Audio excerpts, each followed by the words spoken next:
better what we need to know around the men mental health. I will allow him to introduce himself. Welcome, guest. Thank you very much. My name is Gideon Makumi. I'm the CEO of Asta Globus Connect Consultants, and we deal with a number of services, including training and capacity building, with a specific bias on mental health, because we believe that is where the whole matter, the gist of the matter lies. And I'm happy to be here this afternoon. Over and above that, we've been doing a lot of campaigns on the importance of mental health and wellness. And I'm really honored to be here again during this mental health month for men. Asante sana. Welcome to the show, Mr. Makumi. Nashukuru. Actually, viewer, did you know that June is the men's mental month? Did you? Personally, I didn't know, Mr. Makumi. I only came to learn. I know May as the Mental Health Awareness Month. Yes. But I didn't know June is customized mainly for men mental health. Yes. Actually, it is a Men's Health Month. But because of the many issues going on now around the mental health issue, now it's called June's Mental Health Month. But generally, it's for the wellness and health of men. At least for once, we've been remembered as men and boy child. Actually, we've not forgotten you people. You're Yes. very insignificant people in the society. Thank you. I'm sure, even if we don't say it oftenly, Yes. we can't make it without you. Asante. Anyway, to start with, what are the dynamics of the things that one should understand when you are talking about the men mental health? Many things we look at, and I'll begin with, first of all, saying that there isn't so much awareness about the whole issue surrounding the mental health. And this is because the society expects us as men to be, we are okay. We are told kujikaza kama mtoto wa kiume, and therefore because of that we end up being somewhat not knowing what we even need to do about the whole situation.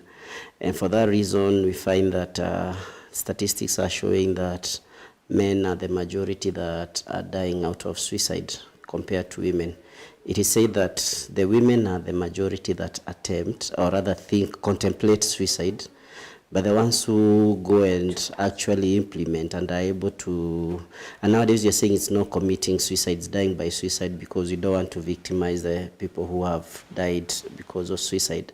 But men are the ones who will go all the way. And the reason is for women, when they have issues that press them and turn out to be stress, they're able to express themselves. You go to the salon, you go to where you shop around. When you're there, the famous girls talk, you're able to talk about the issues that affect you. But for us, on the other hand, when we have issues, we could even meet in a social place. But the much that we will do is enjoy the drinks, enjoy watching football together. But it will be very difficult for a man to come out and say, hey guys, by the way, I'm suffering. There's something bothering me. So therefore, it will keep on eating to me. I'll have a temporary solution the moment when we are talking or doing whatever activity we are doing. But after that, I go back to the same issues. But because ladies are able to speak, they express themselves, it's in that conversation that someone will tell them, by the way, what if you did this? So you end up getting a solution.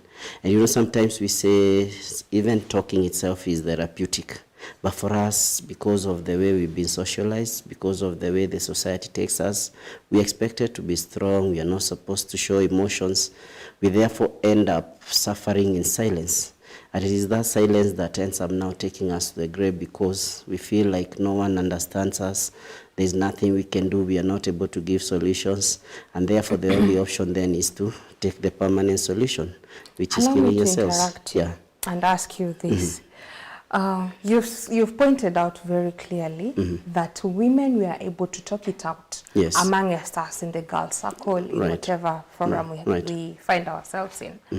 What makes it so difficult for men to talk out? Because is it because the environment is not welcoming?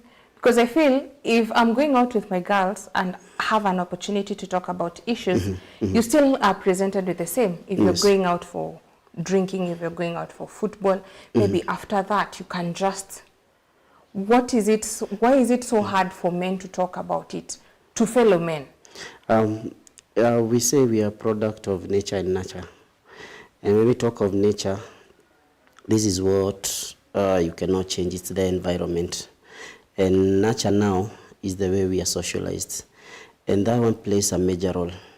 The society, for the longest time, we've been taking men, you're supposed to be strong. From the time you are a boy, when your dad is raising you or your mom, there are those comments of, mtoto wa kijana haliangi. You'll find a boy falling down, then they are told, when kijana usilie. Whereas if a girl experiences the same, anabembelezwa, anabebwa pole kama mi. But for a boy, it's like, strong, you're a man. So we grow up knowing that as men, whatever situation we are facing, you're supposed to deal with it, quote in quote, like a man. And talking therefore then, we grow knowing it's a sign of weakness. And because you don't want to appear like you don't have your life together or you are a weak person, then you choose silence. Because there is also the issue of stigma. When you come out and say that you're experiencing this, for example, if you're married, you're coming to speak to your wife or your partner, then they think you are not a strong person, you are not a leader enough. Remember the three major roles that we talk about, the God-given role for a man, providing leadership, protecting, and providing. So if you're not able to do these three things, which more often than not become a source of the mental health issues, then you fear that the person you tell, they'll judge you that you are less of a man. So I would rather stay with what is affecting me rather than come out and then someone thinks that I'm weak. And it is the wrong thing. And during this awareness for mental health for men this month, we need to change that narrative and tell our brothers that it is okay to speak your mind. It is okay not to be okay. Because the problem is, you always ask yourself, what watanibeba aje? What will people think about me if I come out and say, by the way, guys, I'm suffering? We just say it as a cliche, niko na stress, and then someone tells you, kuja nikubaie moja, then you go to the club, you dance the whole night, but you've not yet solved the issue. So it's more of a question of how have you been raised and what is the environment? Is the environment enabling that open conversation? And there are some often than not is that it's not, because of the fear of judgment. So that is why we end up taking so much. But you know, we have a limit. You can only take so much. And that's why some end up now in overindulging and getting into issues that will now escalate the matter. A question. You've stated that what will people say? I mean, if you're my husband and you don't talk to me, who else are you supposed to talk to?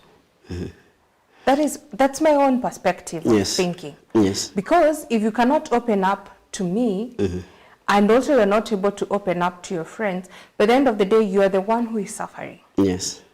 Which is not helping you. Right. Actually, when you look to the temperaments around it, we are all suffering indirectly, simply because you are the main person suffering. Right. But you're suffering the most. So why should you be so much drained or weighed down by the thought of what will my wife say? What will people say? And yet again, it's not helping you in any way. I think right now when you're having this conversation, we should be maybe embracing this for a change. Like, I have a problem. Embrace. Like, if you call me and tell me, niko na stress, I just need someone to talk to. Or I just need somewhere to unwind. Fine, we'll go out. Yes. And maybe from there, pick it up. Stress near. So if someone is open to that extent, are men ready to talk? Or will I ask you and then uniambie, ni job tu ama, ni family tu, not a big deal. That one you have not talked or said anything. Yeah. What happens really with men is that the big question that comes into mind is, what will Eunice think about me if I tell her I'm not okay? Because there are those expectations placed by the society. That's why I talked about the socialization and the kind of society we are in. We've grown knowing that as a man, you need to know how to deal with your issues. So the big question that makes us withhold is the fact that, what will they think of me? Maybe for example, I'm a CEO somewhere in a company. Then I'm here, I'm coming, I'm saying, siko sawa. You know, the first thing back of my mind that rings is, what will they think? A whole CEO, a whole governor, a whole MP, because, and it is the wrong way of thinking. There hasn't been sensitization to come and tell men that it is okay not to be okay and speak. Titles, Makomi. Yes. This person is a normal human being. It's normal. Right. But they don't see it that way. They see it from the position of, you are a man. Remember everyone pointing at us in the society and saying, you are a man. As a man, you're supposed to do this. As a man, you're supposed to do that. As a man, you should not do this. We have grown hearing those voices so much that a conversation like this, I'm sure even there's someone who is wondering, what is this guy saying? That I'm supposed to go and become vulnerable to say my wife, say to my pastor. Let me just interrupt. You've said something very vulnerable. Yes. Why are you men so afraid of being vulnerable? I mean, it's not the end of the world. Yes. I'd rather you be vulnerable at the early stages than be at the rock bottom, and I'm also not in a position to carry you up. Yes. When you're at least, I'm able to help you up. Yes. Now, when everything has gone south, yes, and you're in the rock bottom, that is when you're now ready to tell me, yes, I think I'm not able. Yes. And when you ask, you're like, I've been having this issue for the last 3 months, and I'm like, 3 months and you're not talking? What is the catch behind a man being vulnerable? Not only in front of a woman, but also in front of your fellow boys or men. I think many things would lead to someone getting to that place where openly they can talk about what they are feeling. And like for me, if I'm not okay, I'm not okay. And I'll tell you, siko sawa. Whoever it is, because it's a journey, and it is a journey that begins from a point of self-awareness. Thank you. You get to know that, yes, I'm a man, but before I'm a man, I am a human being. And as a human being, I have feelings and I have emotions, just like a woman. The only difference is that we react to situations differently. But bottom line is that both of us, male or female, we are human beings. And the other thing that I need to be aware of is that being vulnerable or accepting I have a problem is not a show of weakness. In any case, it is the greatest show of strength, because it means you know yourself so much that when you're not okay, you admit and you seek help. Problem is, you don't even admit in the first place that uko na shida. And what do people start doing? You start overindulgence in drugs and substance abuse. If you look at the biggest population of the statistics, they're saying that men are the ones who overindulge the most. And the reason is it's something related to the mental health, something related to the stress. So instead of going that direction of going to overindulge, I need to be aware that I'm not okay, I need help, and that help, you even go further and ask yourself, where do I get it from? Because again, it's not everyone out here that you go to that will offer you the help. Some people will judge you. Others will even laugh at you. They're like, aje, kitu ndogo kama hiyo, how could you not think, you know? And these are the fears and the stigmas around that are making men not to open up. They end up shutting. Why can we not open up and embrace? I mean, when I'm saying embrace, it's like owning up. Yes. You know, as a CEO, as a great leader, what do we tell others to? What do you tell your employees when they have done something wrong or they are not going in the right direction? We often tell them, you should embrace who you are and also own up to Yes. your mistake for Yes. you to be able to correct it. Yes. Why are men not able to embrace or take in, this is my weakness, and own up to the fact that I'm going through this as an issue, and I really need help? Yes. Are we able to do that with the men? I don't know if they can put a number in it where we can say these people can get help, or are we even able to salvage it to start with? Yeah, there is hope. But hope For the grown-ups? Because I want us now to talk from the, yes or no, for the grown-ups, is it possible? Yes, there's hope. The good thing with mental health, as long as it hasn't gotten to a place where someone has reached to a place they've snapped, where they require now medication, if someone admits, the first thing and the most important thing in that journey of recovery is admission. You admit, I have a problem and I need help. If you admit, then the rest becomes very easy. But unfortunately, because of the way we are, quote unquote, hardcore, most of us now as men, we end up now getting to a place where it becomes clinical, where you even require medication to be able now to deal with the situation. But most of the problems that we experience, if we admit at an early stage, we are able to get help through therapy, through that counseling, sometimes even just talking. So it depends with what stage someone is at. So, but the answer is yes, it's possible to get help. I want us to talk about from the perspective of bringing up a boy child. Yes. Because you've mentioned something that I also agree with. When my son falls down, most of the time you'll hear that I had this issue in school, nikiambio, this is a boy child, you should toughen him up. I'm like, your way of toughening up my son is not the correct way I'd advocate for. Because that is what you're having in the society. Akianguka, usilie, you're a man. Who said men don't cry? Who said men don't have heart issues? Who said men don't go through all these things? Who said so? And with the children and mothers, during the weekend, I had gone somewhere, we're having a girls' time, mothers. And this conversation we narrowed down to talking to a newly mother to a boy child. And this was the things that you're picking up. Yes. And now my question is the same. Who said? Yeah, it is the society that said, it's a stereotype. I begin from giving that disclaimer. It's a stereotype and it is the wrong thing. I said men and women have feelings alike.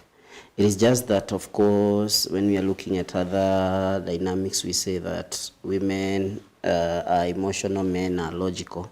But even before we get to that point, we say all of us, we have feelings. So the society has raised us to know, especially the days, actually nowadays things are better. That's why we're even having this June as a month for awareness on mental health for men. Last month we had the mental health awareness, the general one. So things are changing slowly. But whoever said this is the way we were raised. We grew knowing this is how. And even for me, sometimes I find myself in that temptation. I have a boy that I'm raising. He is 3. Sometimes, even yesterday, I remember telling him, be a man, you know. But later on, you realize, have I explained to him what being a man is? And I think as parents, it's time we now go ahead and don't just leave it at be a man. And tell them, be a man, and it is okay as a man to express yourself. It is okay as a man to say you are not fine. What do you mean by saying, be a man? The general view is, don't show emotion, don't become vulnerable, don't cry, for example, if it is in children. But in reality, be a man, we need to change that statement to mean that know that first, yes, as a man, you have the role of being a leader, you have the role of being a provider, you have the role of protecting. Those are God-given roles. We can never change anything about them. We also need to know that over and above those roles then, how the best way you can be able to become those, it's by living a holistic kind of life, whereby when things are not okay, they are not okay. You seek help. When you feel there's something bothering you, you talk about it. Because this long silence of, I'm a man, I should not come and tell Eunice I'm not fine, it is what is killing us. So as we raise these boys and girls, and boys especially, we need to let them know first, the society is not fair to the boy child. And I can say that authoritatively because most of the efforts out here, they are directed towards the girl child, the empowerment. I think this is my own view. Yes. Correct me if I'm wrong. I stand to be corrected. I feel personally, all these things are not happening because of the society per se, yes, but because you men have, this is, you know, you have embraced it, yes, and this is what you've owned up to. Yes. Yeah, it's a perception. Because if I tell you you are wrong, and you know you're not wrong, you're supposed to say, yes, I'm not wrong. Yes. And this is where I'm sitting from, and this is where I'm saying I'm not wrong. Yes. And if I still consist to say you are wrong, then I should show you. Yes. For us to be in the same page. Right. So it's a question of perception, and really is about how do you view it at a personal level. And I always say that my success is my responsibility. Whatever I do, my life is my responsibility, in the sense that I don't require anyone to come and show me how I need to live my life. But at the same time, I need to know, as a human being, I require another person in one way or another. I'm not independent 100%. But in terms of the decision as to whether I'll come and open up, I'm the one who has to decide. On that note, I want us to take a break. Then we come back with that conversation and pick it up from there. Viewer, I hope you're learning as much as I am. Send in your question, interact with us across all our social media networks. That's GBS TV Africa. Our SMS line is 21144. We'll be back shortly.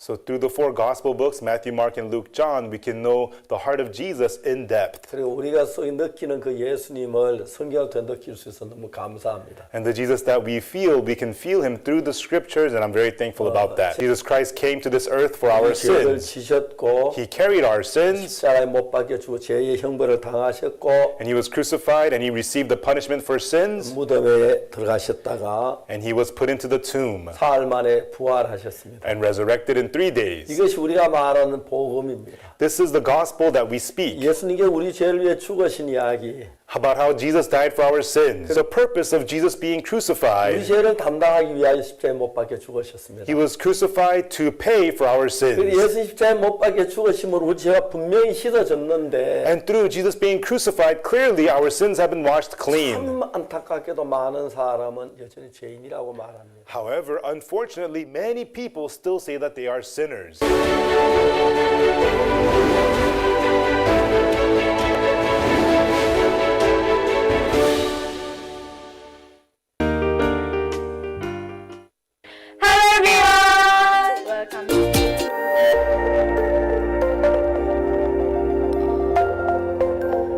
Everywhere, GBS.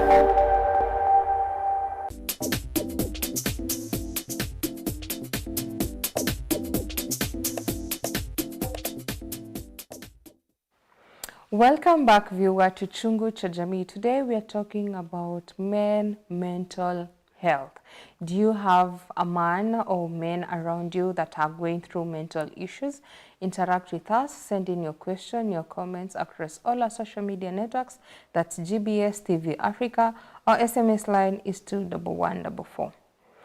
So, Mr. Makomi, we were talking about the mental health in men. And now we had started to talk about how we're supposed to bring up children. The boy child per se. We are having the second lady of the country who is advocating so much about the boy child in very different ways. I mentioned, and I said I stand to be corrected, that it is men who are bringing all this to themselves. Because if we can maybe track it back, who said, the question I ask, who said men should not cry?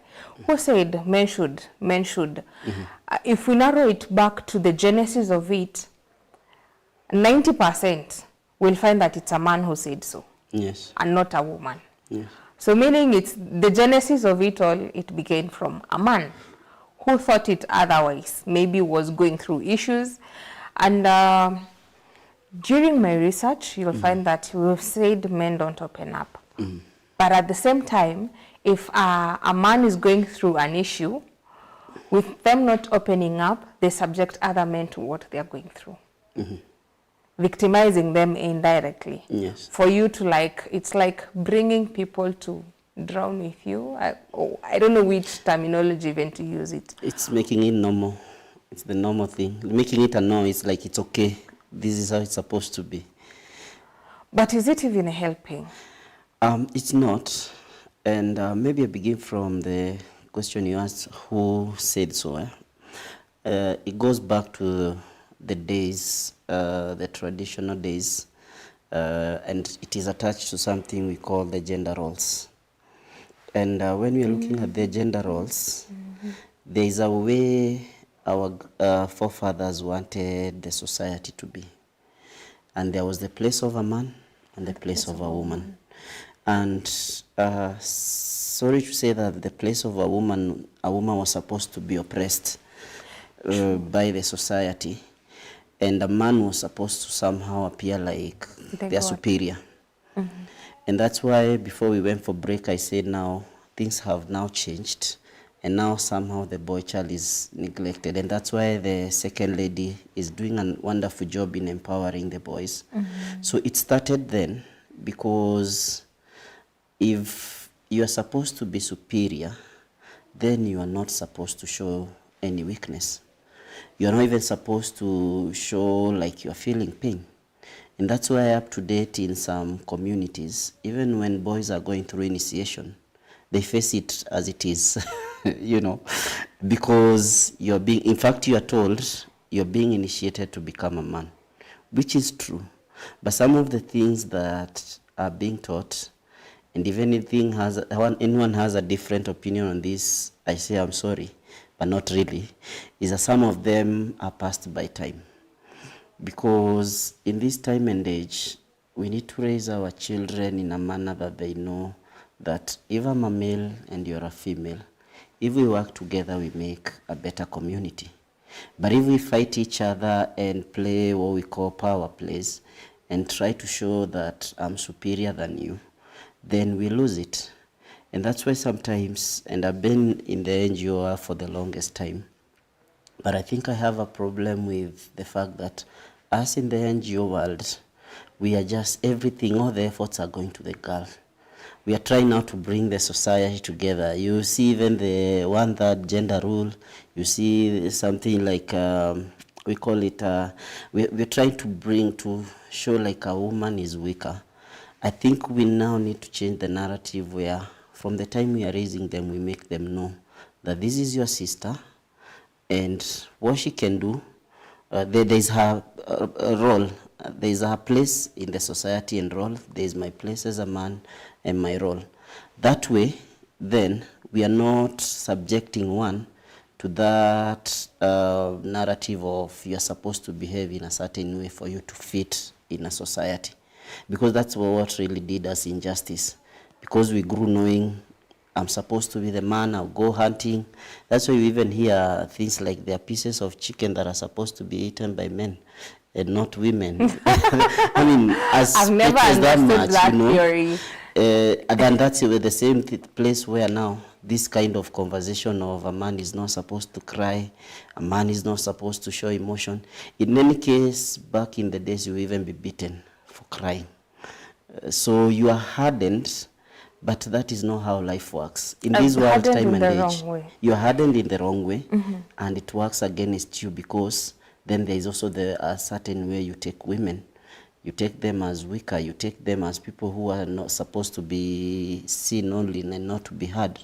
I have a question. Is it narrowed down to where you're brought up and who is bringing you up? Because we'll have those men who have turned out to be good men in the society, very respectful, able to, they are self-aware, and they can be able to talk about issues. They will tell you point blank, this way you're going is wrong. I don't like this way, I like it this way. They are so straight to the point. Others are not able to tell you. They just want you to pick it up from maybe the conversation or body language, which at times I may not be able to understand exactly what you mean. I had mentioned earlier that I was in a girl's setup where we are talking about the boy child. And someone mentioned something, and I have mentioned it during the break, and she mentioned we should not be telling men, wacha umama. Even for a boy, a young boy, that is making men to be traumatized. Is it true or false? Yes, it is true. And sometimes we confuse our children, because these children are in their formative stages. In the first place, they don't even know what that umama is. But more often than not, they'll be able to interpret for themselves and know, maybe there's something I did which made me look weaker, there's something I did which made me look less of a boy. And without knowing, we traumatize these kids, and not just kids, even the adults, because we are putting them in a state of confusion. First, what is this umama? Let me bring this one in as you continue to answer in that direction. I'm just smiling because something came back to my mind as a flashback. Wacha umama mostly, where I've had it being used, is also when you'll find that personally, I interact more with men than women. I find to have free conversation and open conversation with men. For different reasons. You also find men who like or appreciate having conversation with women and not their fellow men for different reasons as well. But it is not a big deal if I, as Eunice, have that conversation with men and I'm free with men. It's so much normal as you've normalized it. But for a man to do it with a caliber of women, it's not normalized. Umama inakujia hapo. I find you in a group of 3 ladies and you're the man there, I'll be like, are you okay? What's going on? That is happening quite a lot. And that's what I'm saying and really emphasizing. There's a lot of sensitization that needs to be done to really show men that you are okay if you're not okay. And it is okay to say you are not okay. And it is also fine to get to that place of vulnerability, whether it will be termed as umama or not.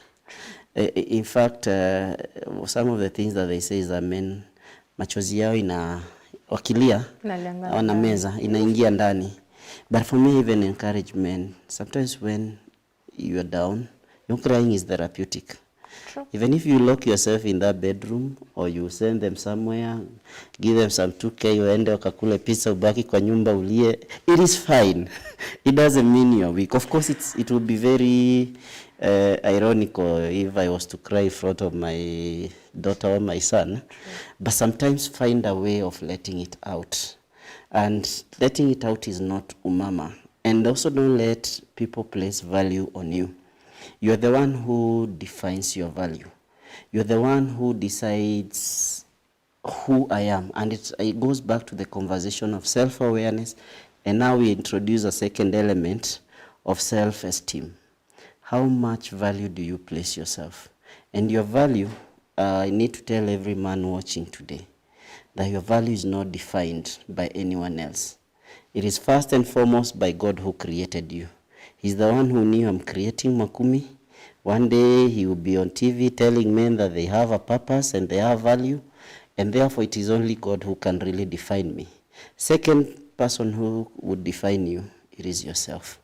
And never allow any circumstances that you go through to really define you, or be it the society, be it your friends.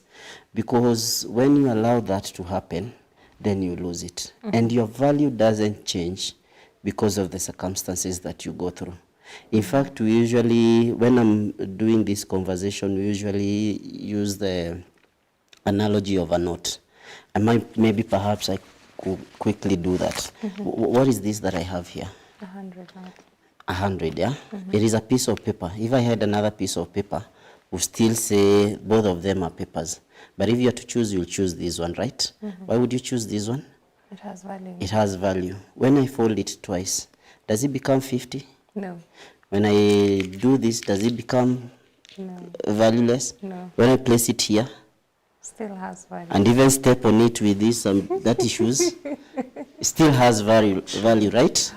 So it is not the circumstances that you go through in life that really define you. True. It is that value that God has placed in you. For this piece of paper, the value has been given by the highest bank in the country, Central Bank. And whether it is in Korogosho, whether it is in State House, whether it is somewhere in a garbage or somewhere in a bank counter, the value is still the same. That is the same thing I want to tell our men today. That wherever you are, whatever you are going through, be it stress, be it a broken relationship, be it a financial crisis, which is the biggest source of mental health issue, whatever it is that you're going through, it doesn't change who you are as a man.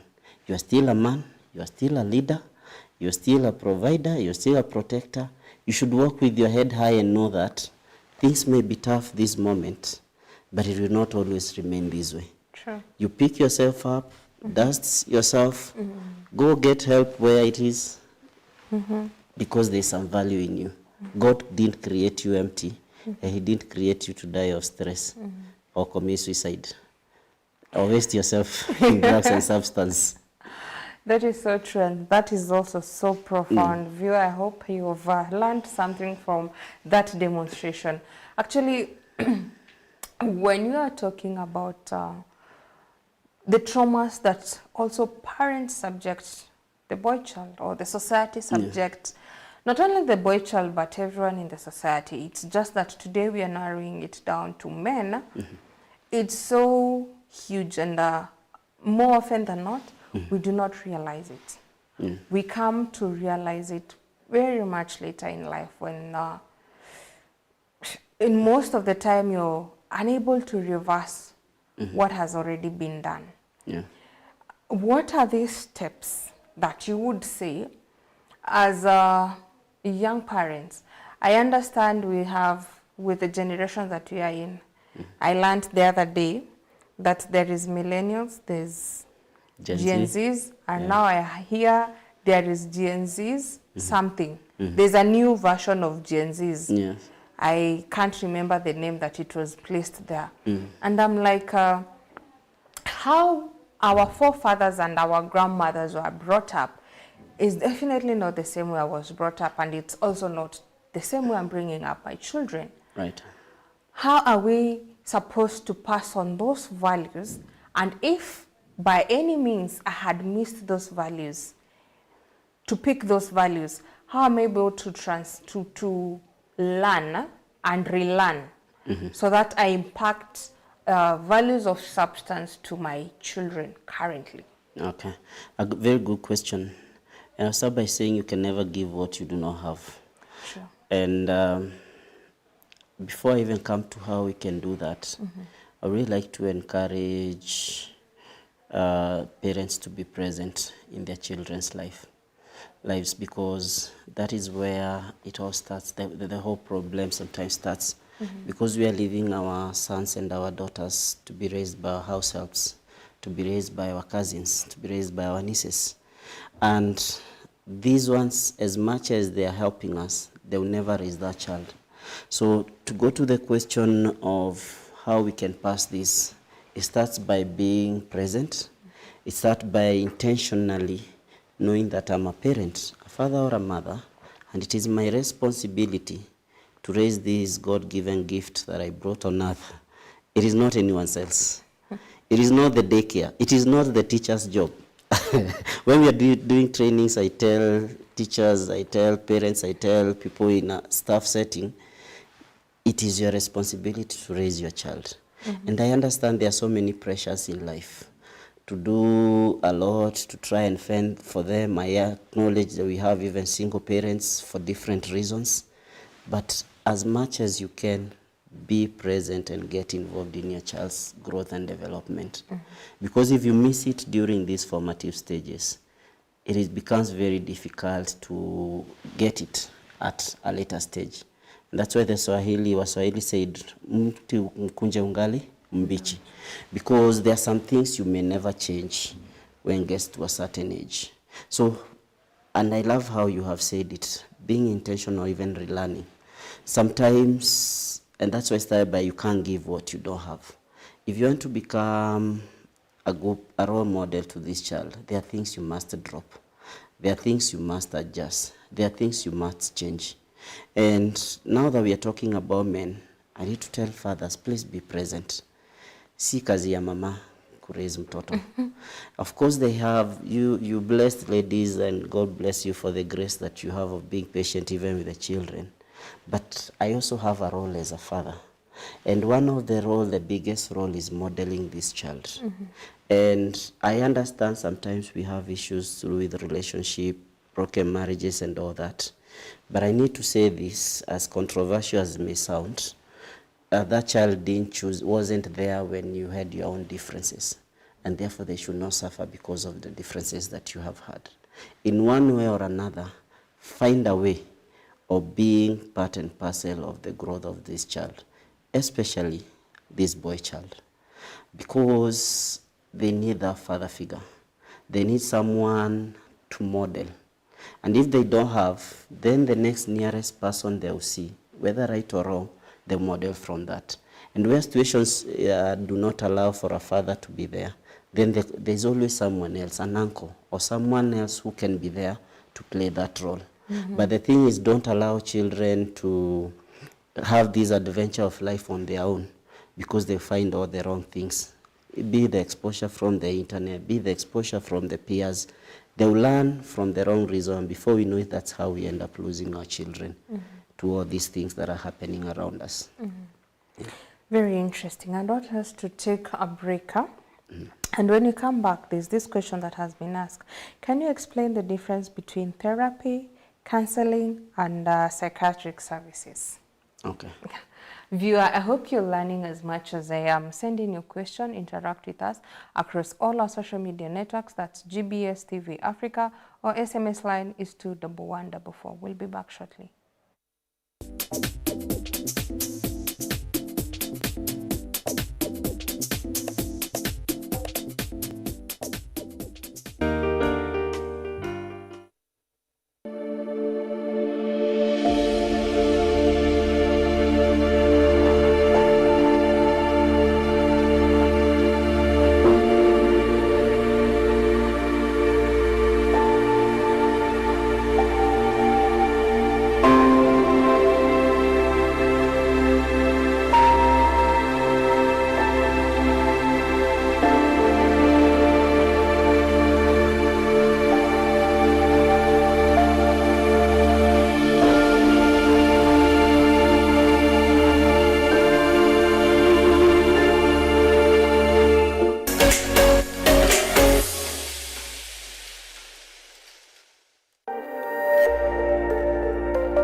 Everywhere, GBS.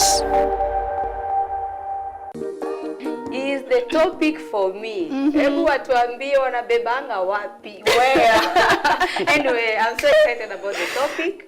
They should tell us. Kama ni kwa magoti, ama ni kwa tumbo, ama ni wapi. So today about the topic is pregnant men. You are going to see about that. We have the one gentleman in the building. Maybe for me, you explain to me how nyinyi ni career aje, tunafeel aje the same aje. First of all, men we are also pregnant. Why? When you see, right when the wife gets pregnant, she will start vomiting, right? When she starts vomiting, so you already vomit. Okay, I cannot vomit. I'm already psychologically now. I also start changing. She's changing physically. I'm changing psychologically. Yeah. That's where it starts.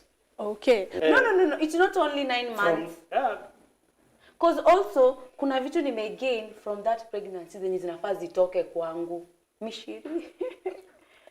The stretch marks? Zitaisha. Uko nazo. You don't have? Uko nazo. If I marry a woman, we are already one. So I feel what she feels.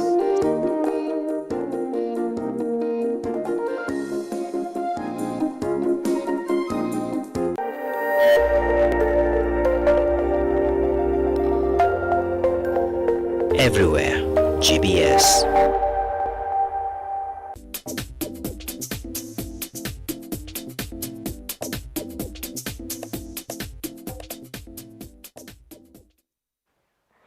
Welcome back, viewer, to Chungu cha Jamii. Today we are talking about mental health. What is your question? What is your concern? Interact with us across all our social media networks. That's GBS TV Africa. Our SMS line is 21144. So before we went on a break, someone had asked a question. Yes. Please take us through. The difference between therapy and counseling. Sometimes these two are used interchangeably, but when we look at it individually, therapy is more long-term, and therapy is mainly used when you're dealing with a deeply rooted problem, sometimes even a disorder, a mental health-related disorder, while counseling is a very specific, it addresses something very specific, and it is more short-term. We are dealing with this issue of a broken marriage, and that's it. But when you're talking about therapy, sometimes you're even having to, as the counselor or as the person, the psychologist, you're having to find even the problem. Someone is not even able to tell you, this is what I'm going through. So you're the one to really find out, and it is usually long-term. But more often than not, they are used interchangeably. But what is important to know is that therapy, deeply rooted issues, and sometimes long-term, while counseling, it is very specific. We are talking about this, and not for a long time, but for a short period of time, with an intention of solving that given issue that maybe a client has raised. Yes. I'd want us to go through the questions that our viewers are asking. Yes. So that was one of the questions. Another question is, what are some of the effective self-care practices can a man incorporate in their daily routine? All right, thank you. One, and this one not just for men, and one thing that has really worked for me. By the way, and one day I hope I'll get a chance to share that. And I think I mentioned last time, myself have been through depression, serious, a major depression back in the days. But over time, some of the things that I find working, which I do up to date even this morning, every day when I wake up, I'm done dressing, I go to the mirror. Then I say 3 things I'm grateful for. That I'm grateful for good health. I'm grateful that someone told me I'm handsome. I'm grateful that, you know, the good things, the simple things we take for granted. If every day you wake up and you go back and look and say, what am I grateful for? That really works to boost your self-esteem. The second thing that you do while at it is to say 3 things that you're proud of yourself for. I'm proud of myself because, for example, I'm proud of myself because today, whether you think of it that way or not, I have a nice coat, for example. I like my coat. I'm proud of myself because today I'm on TV, for example. I'm proud of myself because maybe, or the achievement, the simple thing, doesn't have to be the big thing. You list 3 things every day that you are proud of yourself about. That will help you feel good about yourself, to boost your self-esteem. The other practices that we say, it's meditation. Think through your life. Look at where did you miss it? Where did you go wrong, and what can you do about it? We also encourage people to stay busy, exercise, go to the gym, take the walk, because problem comes in when you sit there and start feeling sorry about yourself. And another thing I need to tell men, start speaking about the things you are going through. But a disclaimer, to the right people. Speak to the right people, people that you know can help you. That one friend that you know you can trust and can help you walk through it without judging you, go and speak to them about it. So when you exercise some of these things, of course the things are numerous, but these are the primary things that I believe will really work for you. And most important, seek help where you feel that it is too much. Seek counseling, go for therapy, and don't fear to speak about the challenges you're facing. Sure. Because you're just a human being. So Fast. true. Yeah. Moving on. How can workplace create a supportive environment for men going through the mental issues? Something relating to that, what steps can employees take to manage stress and mental health at work? I'll start with the first one, what employees can do. Please balance your work and your life. Because one of the biggest issues is that people are not able to balance. What Either if you're you a take workaholic? You work home, 90% and home 10%. you're not doing justice to yourself. Overworking is not necessarily productive. Being busy doesn't mean you're productive. You can be on the computer throughout, but the question is, what are the tangible results that you're showing? I think know that there's a place of work and there's a place of your personal life. Because when you don't balance these two, one will affect the other. Either you will bring stress as a nyumbani at your workplace, or you bring stress za kazi nyumbani. And when you do that, when you experience things like burnout, when you start, your productivity will go down. So as a worker, really encourage people as much as you can, try as much as possible to balance and have each of it having its own place. Then coming to what workplace can do to support mental health matters for the welfare of the staff is by first creating that enabling environment. Last time we said that 1 out of every 4 persons are suffering from mental health related illnesses. In this room we are 4 of us, so you know. One of us is not okay. It could be me, it could be you, it could be the ones behind the camera. So what now the work environment can do is by first acknowledging that our mental health state has really deteriorated, and you create that safe space where if someone is not okay, they can come and talk, especially the HR department. Because sometimes someone is not okay, but there's a lot of pressure. You're not helping that person by giving them pressure. And if someone was a performer, then suddenly they're not performing, suddenly they're not meeting deadline. You ought to know that there's something that is not okay. Go and ask them. Go and find out what is it that is happening. The problem is, as bosses, all we expect is results. Results. But someone is dying. And that's how we are having suicide cases. That's why we are having people, one day they just wake up, they don't show up. Because they feel no one really understands me. So if we create that safe space where we can have someone who can openly speak, that would be good. Another thing that is happening, and this is one of the things we are doing in my company, the AG Connect, is I've seen companies and organizations creating forums. We go and speak to their staff. There are some circles who have been inviting us, come and talk to our staff about mental health. Some hospitals, come and talk to our staff. Some hotels, come and talk to our staff. So the HR department and the administration ought to know that someone may not necessarily come. We may create that safe space, but you're the same person who reprimanded me yesterday. How then can I come and still talk to you about the issue? So bring these external programs, capacity building program, even on that specific topic of mental health, where we can come and talk to this staff. And they'll be able to open up to someone, an outsider, the one who is in there. And I think lastly, but not the least, it is also important to create something in between the day. You create something that is not necessarily work related. Or maybe between the week you create this as a day for taking a walk.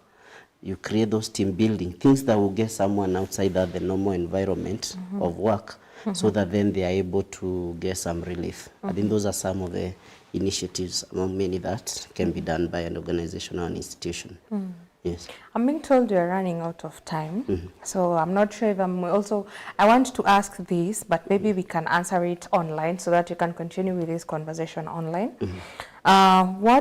This is for the future outlook on how things are looking, the dynamics. So what changes would you like to see in the way society addresses mental health in the next decade? And also, how can we better educate young boys about mental health to prevent issues later in life? This is something that maybe we can continue with this conversation online. Yeah, sure. And as we wind up, what is your parting shot? My parting shot is, as a man, ongea. Fungua roho yako, ongea. Haimaanishi wewe ni weak, na haimaanishi you are less of a man if you speak about an issue you are going through. We are here to support. And if you feel no one understands you, then at least remember Makumi and GBS wanakuelewa. And we are here for you. Asante sana. Thank you so much, Mr. Makumi, for honoring our invite. It's a pleasure to always have you and to get to learn more about mental issues. Viewer, let's continue this conversation across all our social media networks. That's GBS TV Africa. Our SMS line is 21144. Till next time, have a nice time. Goodbye.